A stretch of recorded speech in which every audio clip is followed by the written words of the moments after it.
Selamat siang Bapak Ibu. Om Swastiastu.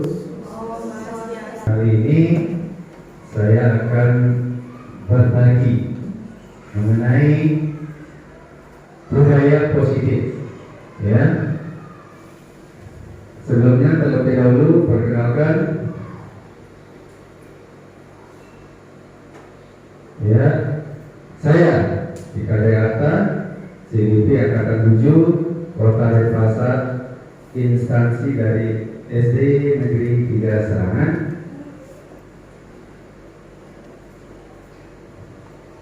Baik, sebelum kita mulai, kita punya keyakinan di dalam kelas berbagi ini, yaitu pertama, disiplin dalam kehadiran di kelas berbagi. Yang kedua, selalu berbagi dalam komunitas Sagiman, Sabtu berbagi ilmu dan pengalaman. Yang ketiga, bertanggung jawab dalam pembelajaran aktif. Mungkin apakah ada yang ditambahkan atau yang dikurangi Bapak Ibu dalam keyakinan kita dalam kelas berbagi?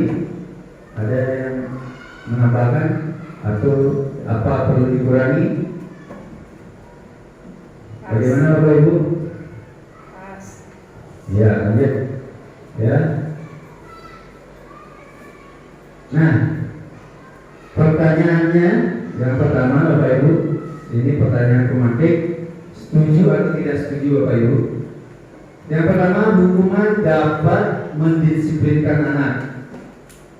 Yang kedua, pemberian hukuman dengan hal positif seperti membaca atau membersihkan halaman sekolah dapat meningkatkan disiplin anak.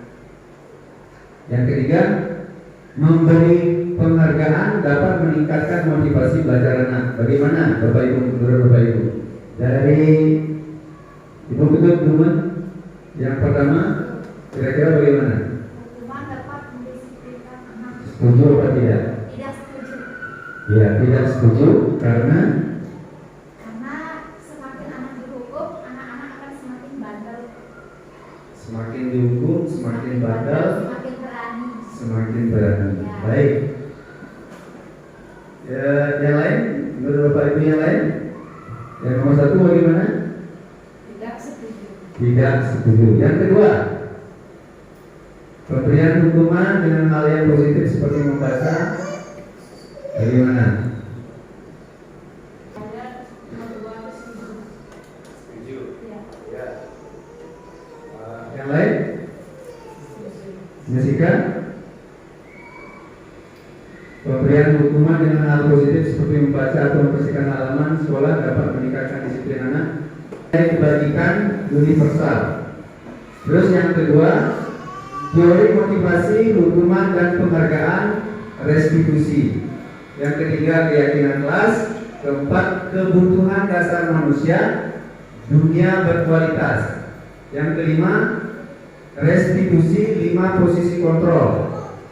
Yang keenam, restitusi yaitu segitiga restitusi. Baik. Nah, perubahan paradigma teori kontrol atau teori pilihan. Ilusi guru mengontrol murid. Nah, ini anggapan guru itu mengontrol murid. Sebenarnya apa? Guru itu tidak bisa mengontrol murid, hanya muridlah yang memberikan izin untuk dirinya dikontrol. Ya, ilusi ini anggapan. Yang kedua, ilusi bahwa semua penguatan positif efektif dan bermanfaat. Ternyata ini penguatan positif ini hanya berjangka pendek saja. Ya, seperti tadi memberikan membaca dan lain sebagainya. Ilusi bahwa kritik dan membuat orang merasa.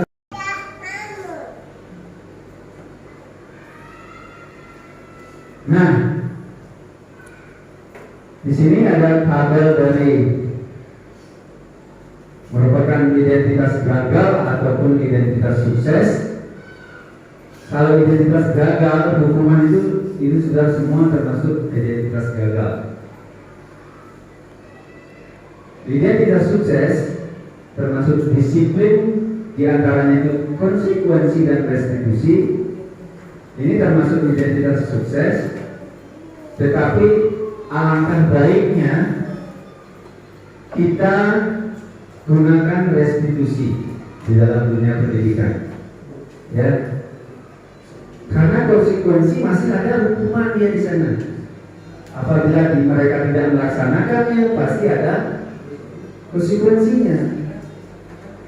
Ya, sesuatu yang harus dilalui tidak nyaman. Nah, kalau di restitusi merupakan pilihan mereka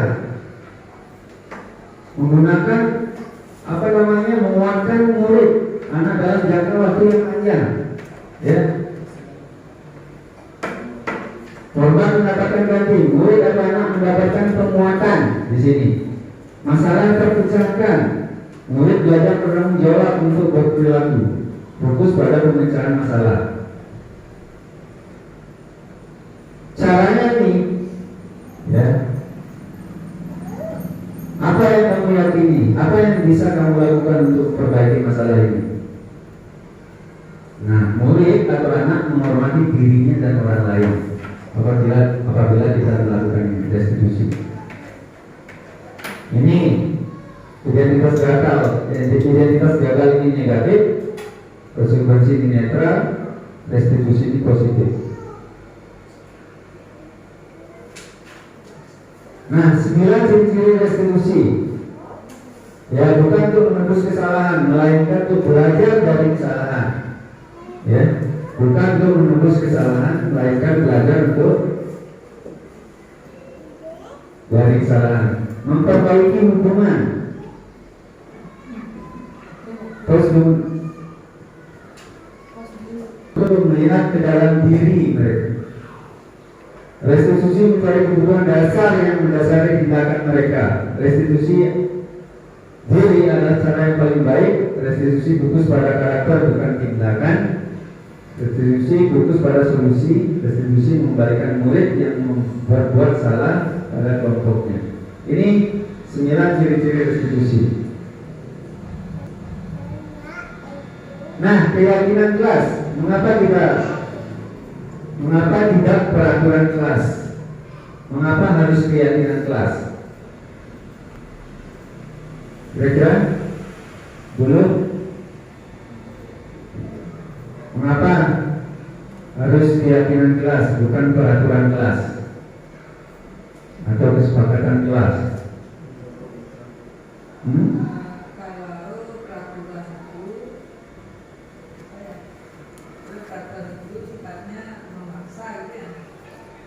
Terus?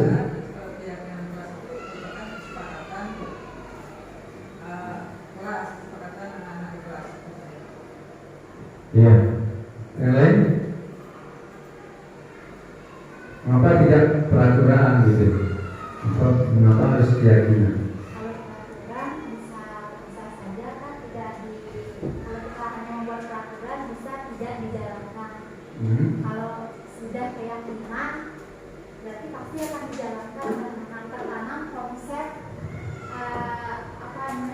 peraturan pada diri masing-masing anak. Ya. Jadi pernah kan Bapak Ibu mendengar peraturan tentang memakai helm apabila kita membawa atau mengendarai sepeda motor?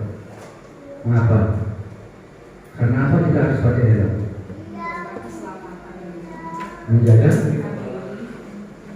Melindungi kepala. Itu melakukan apa namanya? Termasuk menjaga keselamatan atau gimana? Menjaga keselamatan. Tapi nilai-nilai yang Bapak Ibu yakini biar selamat harus memakai helm. Yakin kan? Keyakinan itu. Tanpa disuruh kan? Kalian Bapak Ibu memakai helm. Begitu mau mengambil pasti ngambil helm. Karena apa? Sudah diyakini agar selamat. Kan? motivasi intrinsiknya datang. Peraturan pasti ada sanksi itu.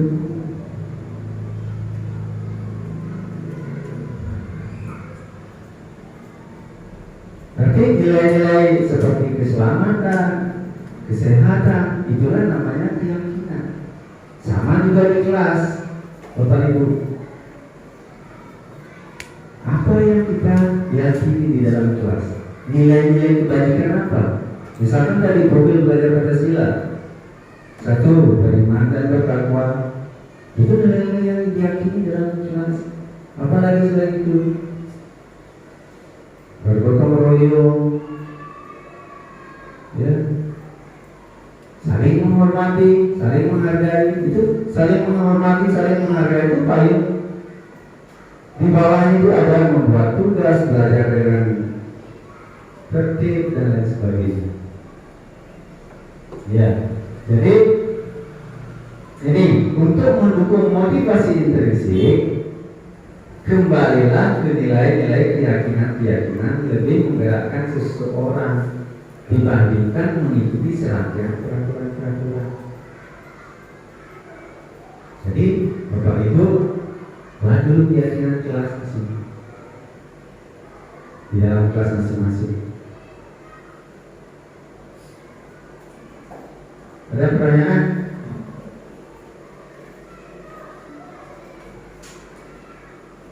Ada pertanyaan? Lanjut dulu ya. Nah, di dalam kegiatan pendalaman keyakinan kelas ini namanya ada tabel T dan Y. Ya, ini tabel T ini senang. Ini tampak seperti belajar dengan senang, mengumpulkan tugas dengan tepat waktu. Ini dia di dalam bekerja. Kalau tidak tampak,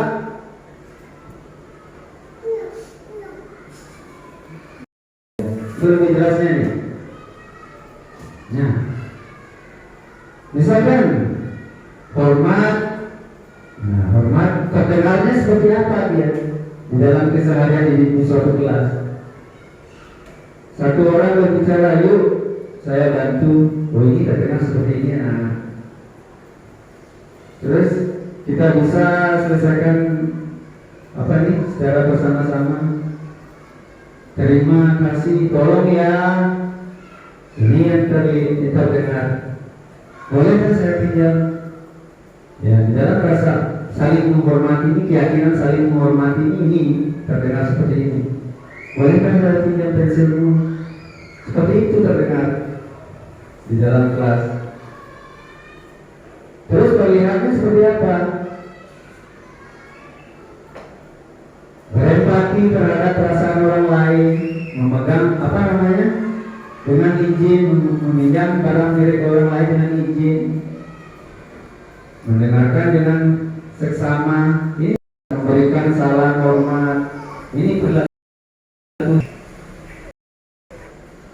Nah ini tampak seperti apa? Datang tepat waktu. Ya, baik. Nah di dalam bekerja tampak seperti tekun bekerja dan menyimak guru, terus menyerahkan tugas tepat waktu. Ini nilai keyakinan di dalam bekerja, hormat dan rasa diterima. Ya. Tidak tampaknya apa? Tidak tampak mendengar guru dan acuh tak acuh. Tugas tidak diberikan.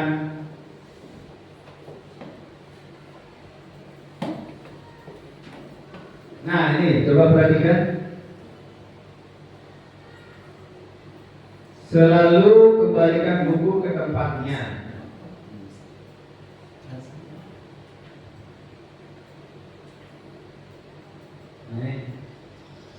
Selalu kembalikan buku ke tempatnya. Keyakinan kelasnya apa? Tanggung jawab. Dilarang mengganggu orang lain, ya saling menghormati. Itu keyakinan. Yang jelas kalimat-kalimat negatif dilarang, jangan dan lain sebagainya itu masih termasuk peraturan. Kalau di dalam keyakinan kita, di dalam keyakinan kelas termasuk tanggung jawab, mengembalikan buku ke tempatnya, menghormati orang lain, hadir di sekolah 15 menit sebelum pembelajaran dimulai. Saling menghormati orang lain, berkomitmen, dilarang melakukan kekerasan. Keyakinan kelasnya yaitu keselamatan, menghormati orang lain, dilarang menggunakan narkoba. Ya. Jadi menghormati orang lain, bersahabat, kesehatan, bergantian atau menunggu giliran, menghormati orang lain juga. Keyakinannya. Gunakan masker termasuk kesehatan, keselamatan. Jangan terlari di kelas atau koridor, itu keselamatan dan keamanan. Ya, ini keyakinan-keyakinan yang ada di dalam kelas kita. Ya, tidak lagi ada seperti ini. Dilarang, apalagi dilarang, jangan. Ya. Oke ya. Nah, ini contoh-contoh keyakinan di kelas 1. Setiap anggota kelas perlu belajar, setiap anggota kelas perlu senang, ya. Setiap anggota kelas perlu melakukan tugas, setiap anggota kelas perlu saling menghargai, setiap anggota kelas perlu merasa aman. Di contoh keyakinan kelas di kelas 5, selalu bersikap positif, ya, senantiasa menjadi diri terbaik, percaya dan menghormati orang lain dan milik orang lain, berkomitmen. Contoh-contoh keyakinan kelas yang ada di kelas 1 maupun di kelas. Ini contoh di kelas 7 SMP. Kami meyakini bahwa sangat penting untuk menghormati semua orang dan barang milik orang lain. Nah, di dalam keyakinan bekerja, kami meyakini bahwa sangat penting untuk mengerjakan segala pekerjaan atau mengikuti kegiatan yang telah ditugaskan. Kalau keyakinan merasa diterima dan dimiliki, kami meyakini bahwa sangat penting untuk merasa diterima pada suatu kelompok dan saling peduli satu dengan yang lainnya. Ini contoh keyakinan kelas D. Ya, tapi kita di SD ini kelas 4, kelas 7. Nah, ini yang sudah saya buat di kelas kegiatan siswa dalam membuat keyakinan kelas di kelas 4, ya. Nanti ada videonya. Ya, ini berupa foto. Selanjutnya, nah ini kebutuhan dasar manusia. Ya, sudah ini pernah saya jelaskan waktu berbagi dalam beberapa bulan yang lalu, ya. Sabtu berbagi saya di Muhammad pernah saya putarkan videonya. Ini lebih lengkapnya seperti ini. Tuhan apa yang mendasari perilaku murid dan guru berusaha menuntun dan mendukung murid dalam memenuhi kebutuhannya secara positif. Pada hakikatnya, guru tersebut ibarat seorang petani yang sedang berusaha memahami kebutuhan masing-masing tanaman, dan ia berusaha memenuhi kebutuhan tanaman tersebut agar dapat tumbuh dengan subur dan maksimal. Dr. William Glasser, seorang psikiater dari Amerika Serikat, menyatakan bahwa seluruh tindakan manusia memiliki tujuan tertentu, yaitu memenuhi kebutuhan dasarnya. Ketika kelima kebutuhan dasar telah terpenuhi secara memadai, maka murid akan tumbuh dengan seimbang dan bahagia. Sebaliknya, ketika kebutuhan dasar tidak terpenuhi dengan baik, maka seseorang akan mengalami emosi negatif seperti bosan, sedih, dan kecewa. Kata lain, perilaku buruk seseorang biasanya adalah respons dari kebutuhan yang tidak terpenuhi. Namun, mereka tidak tahu cara untuk menyampaikannya.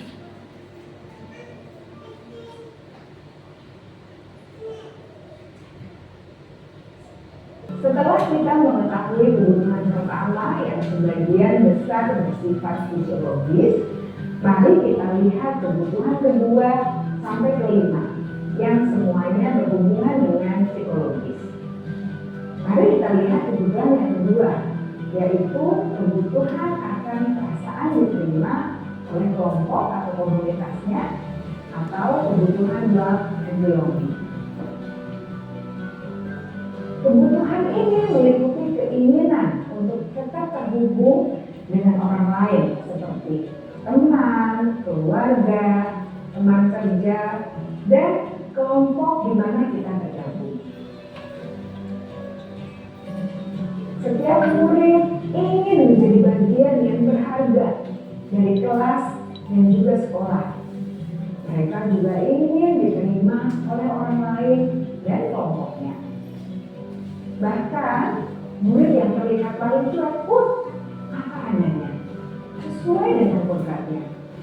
Karena setiap murid adalah unik. Mereka memiliki kekuatannya masing-masing, sehingga guru seharusnya bisa menciptakan kesempatan untuk murid berkolaborasi dan memiliki ikatan emosi satu sama lain.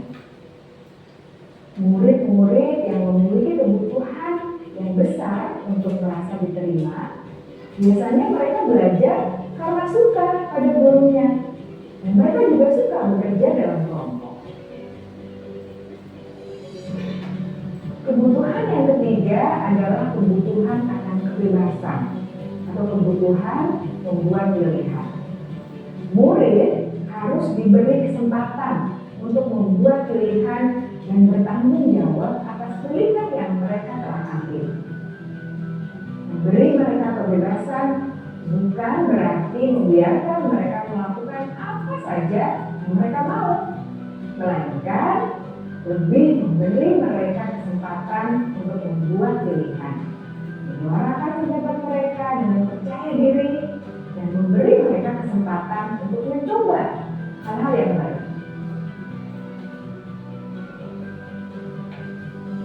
Sesuai minat mereka, sangat baik untuk mengembangkan murid menjadi lebih mandiri dan memiliki motivasi internal.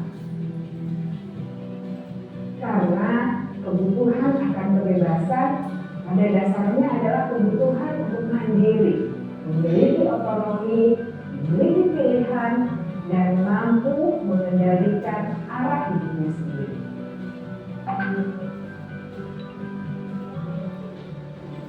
Kebutuhan yang keempat adalah kebutuhan akan kesenangan. Bayangkan Bapak Ibu hidup tanpa rasa senang, betapa menyedihkannya. Glaser menghubungkan kebutuhan akan kesenangan dengan belajar. Jangan sepelekan kebutuhan murid untuk merasa senang di kelas. Sebagai guru, jangan ragu-ragu untuk ingat. Mereka juga konsentrasi tinggi saat mengerjakan hal-hal yang disenangi.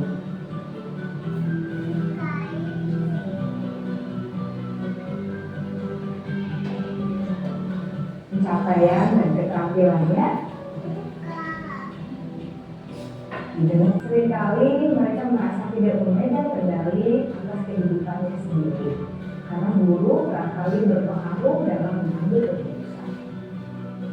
Murid-murid yang memiliki kebutuhan dasar akan penguasaan yang tinggi biasanya selalu ingin menjadi pemimpin. Mereka juga suka melalui percakapan dengan guru dalam pendekatan disiplin positif, murid dapat diajak untuk bersikap reflektif dalam mengenali kebutuhan-kebutuhan yang berusaha mereka penuhi dan mendasari tindakan mereka. Jika guru mengabaikan perilaku buruk murid, maka perilaku tersebut akan berpengaruh pada suasana kelas yang kurang kondusif dan akan berpengaruh pada tujuan dari pendidikan itu sendiri.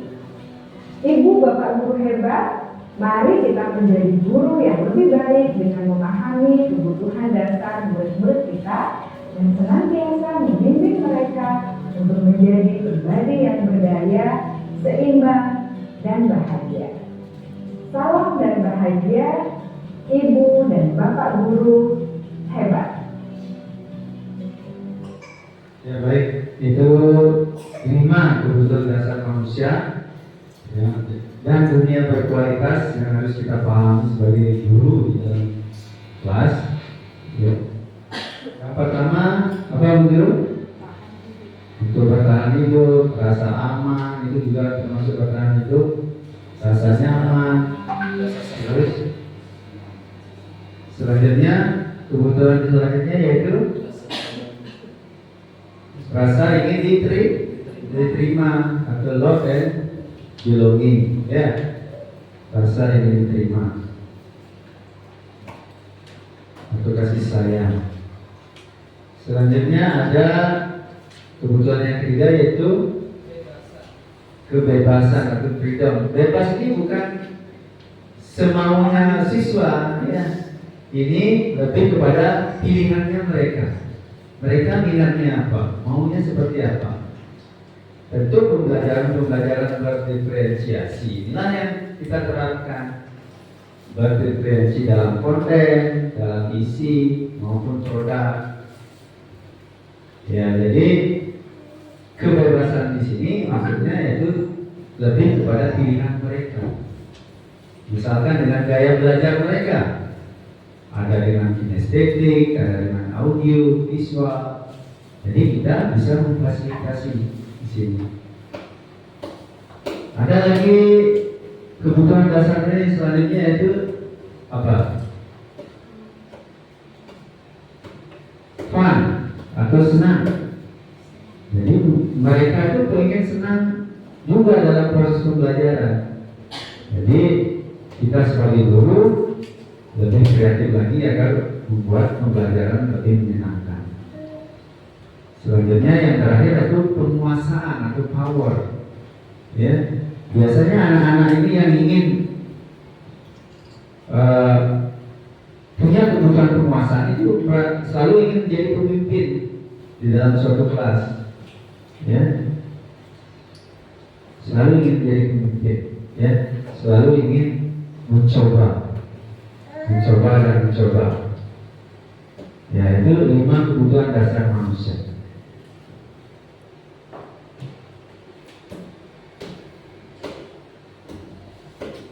Nah, sekarang selanjutnya 5 posisi kontrol.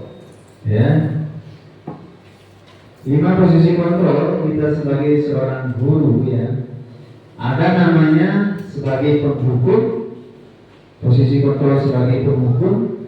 Yang kedua itu sebagai pembuat rasa bersalah, Yang ketiga itu sebagai teman. Yang keempat sebagai pemantau. Yang kelima sebagai manajer.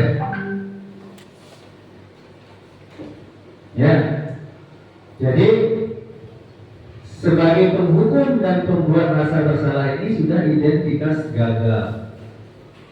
Ya. Sedangkan sebagai teman, pemantau, ini termasuk identitas berhasil atau sukses. Sedangkan sebagai manajer itu berhasil atau sukses dengan kontrol diri. Beda dengannya ini, teman dan pemantau. Ini dengan kontrol dari luar. Motivasinya masih ekstrinsik, eksternal. Kalau sebagai manajer ini motivasinya kontrol dirinya dari diri mereka sendiri, ya.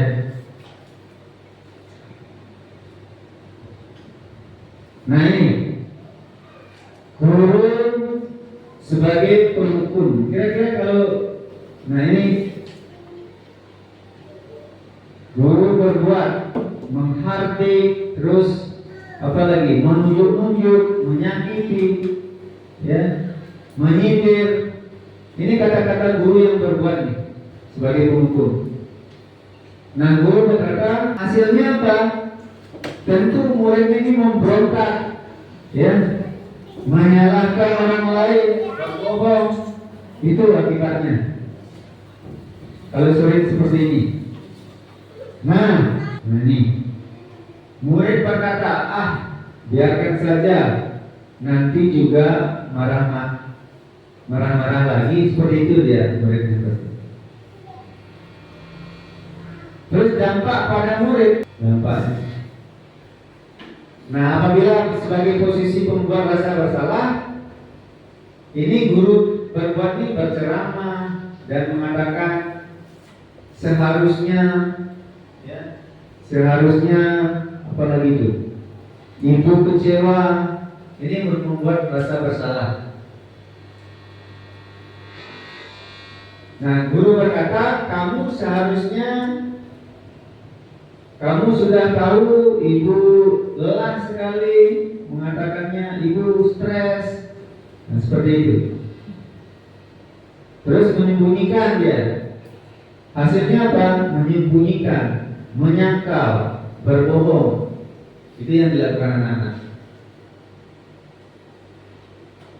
Nah, selanjutnya murid melakukan apa? Meletakkan guru di dalam dunia berkualitas, meletakkan guru di dalam dunia berkualitas. Murid berkata, maafkan saya, persis seperti itu. Terus dampaknya apa? Merasa rendah diri, murid merasa rendah diri. Nah, apabila kita posisikan sebagai teman, guru ini sebagai teman dengan berteman dengan murid. Nah, guru berkata, membuatkan alasan-alasan untuk muridnya. Ayolah lakukan demi ibu, demi bapak. Nah, ini ketergantungan. Nah, ini hasilnya ketergantungan ya. Jadi apabila guru itu sebagai teman dengan muridnya, hanya guru tersebut yang disapa, mungkin dihormati, yang lainnya tidak. Apabila kita bersikap atau sebagai teman, seperti itu. Nah, murid berkata seperti ini, saya pikir bapak ibu, nah, teman saya ternyata begitu. Artinya dia meminta pembelaan apabila dia berbuat salah. Dampaknya pada siswa apa? Lemah, tidak mandiri, tergantung terus dengan guru tersebut.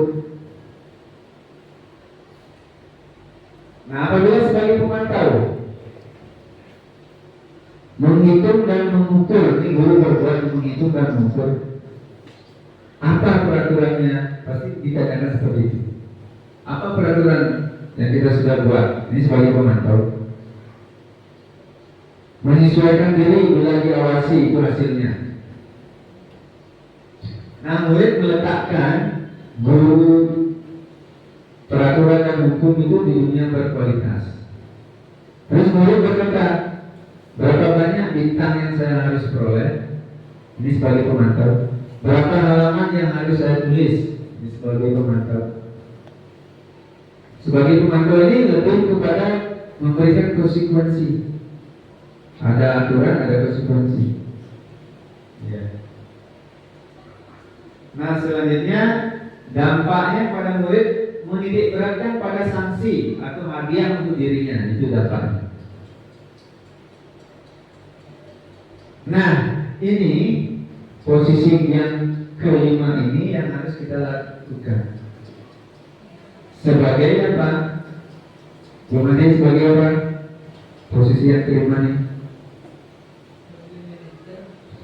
Hasilnya apa? Tentu murid ini memberontak, ya, menyalahkan orang lain, berbohong. Itu akibatnya. Kalau sering seperti ini. Nah, kaitannya dengan dunia berkualitas, murid melakukan ini. Murid berkata, biarkan saja, nanti juga marah-marah lagi, seperti itu dia muridnya. Terus dampak pada murid. Nah, itu tadi tentang restitusi dan 5 kebutuhan dasar manusia dan 5 posisi kontrol, ya. Nah, selanjutnya kita akan berbagi tentang segitiga restitusi. Segitiga restitusi yang dasar ini menstabilkan identitas terlebih dahulu. Setelah itu memvalidasi tindakan atau kebutuhan. Setelah itu baru menanyakan keyakinan yang kita sudah buat. Ini namanya segitiga restitusi. Nah, di dalam menstabilkan identitas, ini yang Bapak Ibu lakukan. Setiap orang pasti pernah melakukan kesalahan. Kamu bukan satu-satunya yang melakukan kesalahan. Jadi mereka buat nyaman dulu. Apabila anak-anak berbuat salah atau bagaimana ke kantor, buat nyaman dulu mereka. Ya, buat nyaman. Bagaimana kamu bukan satu-satunya yang melakukan kesalahan. Banyak kok. Kita namanya manusia tidak sempurna, pasti ada buat salah. Bapak juga pernah buat salah. Jadi menstabilkan identitas mereka dulu. Selanjutnya yang kita lakukan yaitu validasi tindakan atau kebutuhannya apa sih.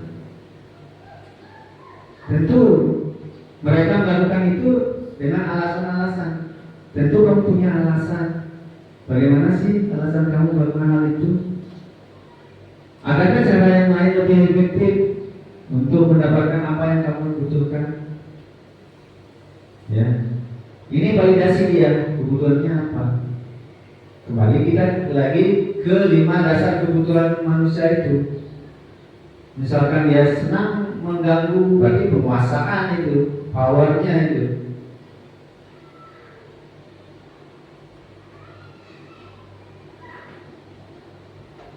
Lanjut, itu menanyakan keyakinannya.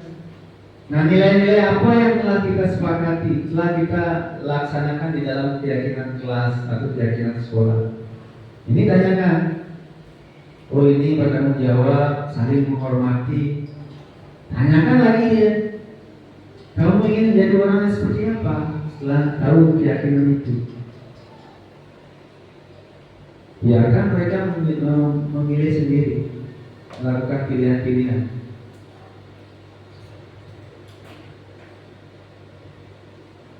Nah, segitiga restitusi ini, nah, di dalam menstabilkan identitas ini untuk anak yang merasa gagal karena berbuat salah menjadi positif terhadap dirinya. Stabil posisinya dulu. Ya, tidak takut mengutarakan masalah dia. Tidak berbohong dia pasti. Karena sudah stabil nih. Guru berkata berbuat salah itu hal yang manusiawi, tidak ada manusia yang sempurna. Bapak Ibu juga pernah buat salah. Kita pasti bisa menyelesaikan permasalahan ini. Nah, ini stabil nih, menstabilkan dulu. Selanjutnya validasi tindakan atau kebutuhan. Ini membantu murid mengenali baik apa itu? Basic kebutuhan atau kebutuhan dasar yang ingin diperhatikan. Ya. Nah, pada dasarnya setiap tindakan manusia itu tujuannya adalah memenuhi kebutuhan dasar. Ya. Apakah itu penguasaan, kebebasan, kasih sayang, sering mengganggu ya perlu kasih sayang. Seperti itu. Dan rasa ingin diterima, kesenangan. Ya.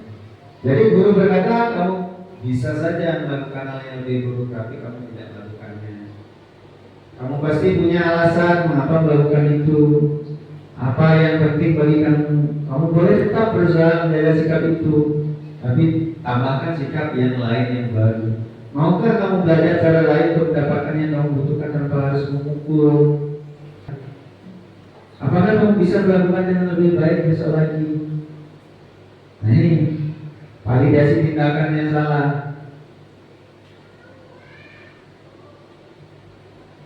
Di sini juga mengenali kebutuhan apa sih yang mereka butuhkan di dalam 5 dasar kebutuhan manusia hari ini.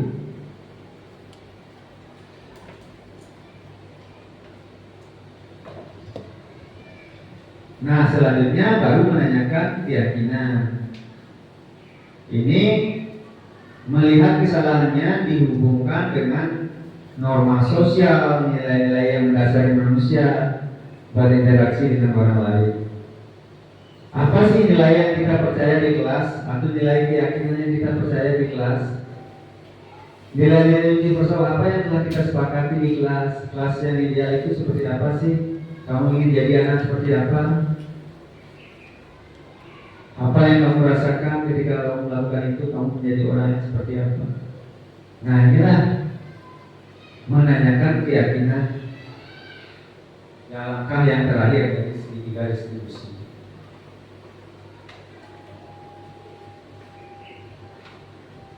Nah, ini yang sudah saya lakukan.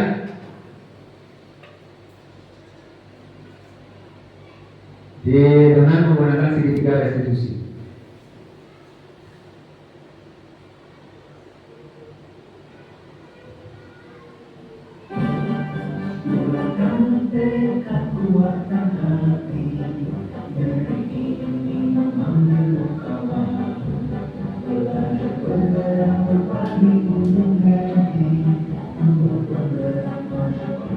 Kasus pertama.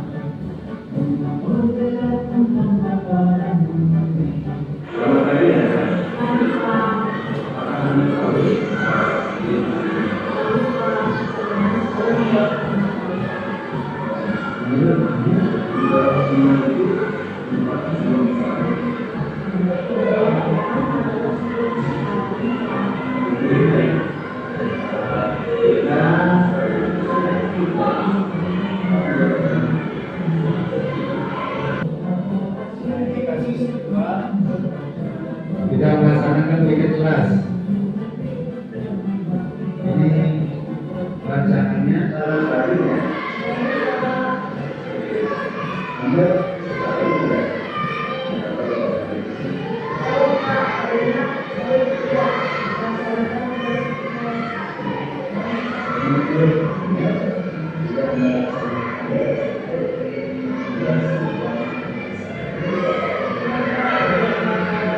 Jadi itu salah satu langkah yang saya lakukan apabila salah satu siswa yang melakukan beberapa kasus, contohnya yaitu mendorong teman dan tidak melaksanakan piket. Ya. Jadi kita sebagai guru tidak langsung menghukum. Ya. Posisi kontrol kita jangan langsung menghukum. Tentu sudah dijelaskan dari dampak-dampaknya. Apabila kita langsung menghukum, setelah menghukum sebagai penghukum merasa membuat merasa bersalah. Sebagai teman, terus sebagai pemantau. Sebagai pemantau ini tentu ada konsekuensi, masih ada hukuman ya. Tapi yang lebih baik posisinya sebagai manajer dengan melakukan langkah segitiga restitusi terlebih dahulu.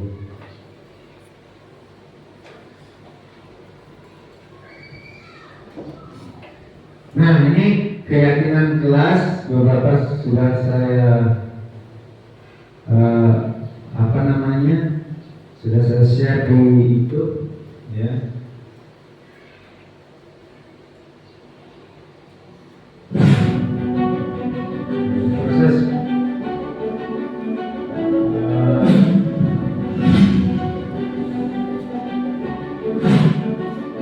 Proses pembuatan keyakinan kelas di kelas 4 ya.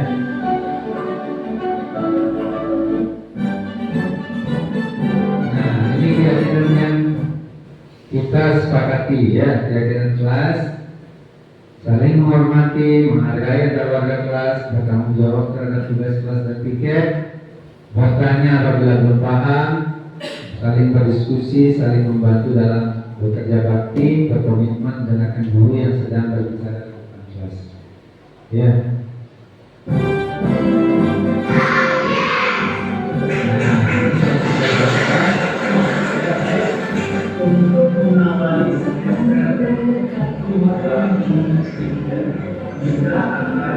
Ini lumayan ya, 12 menit. Tambahkan pendapat sedikit kepada saya. Dengan seiring berjalannya waktu dan menyebabkan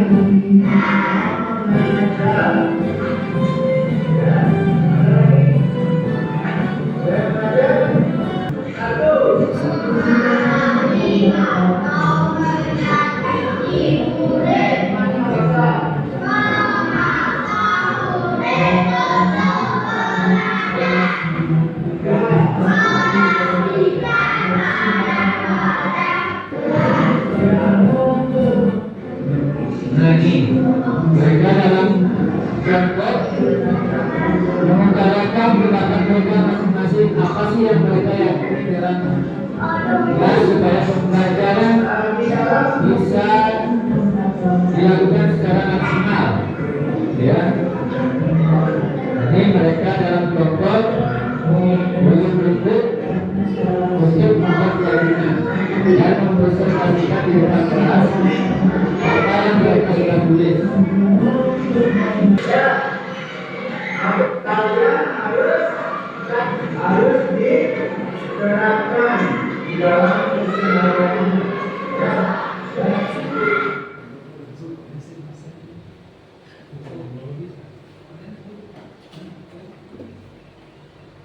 Pemaparan dari saya di kelas berbagi ini.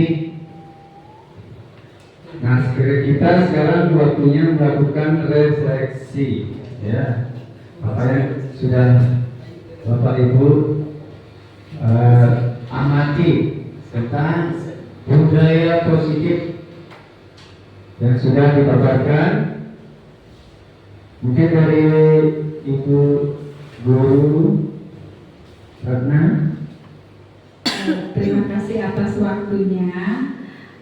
Setelah saya menyimak hasil dari pemaparan Pak Kadek tentang 3 jenis pendisiplinan, di mana diantaranya adalah tentang hukuman, konsekuensi, dan restitusi, di mana di dalam ketiga jenis ini kita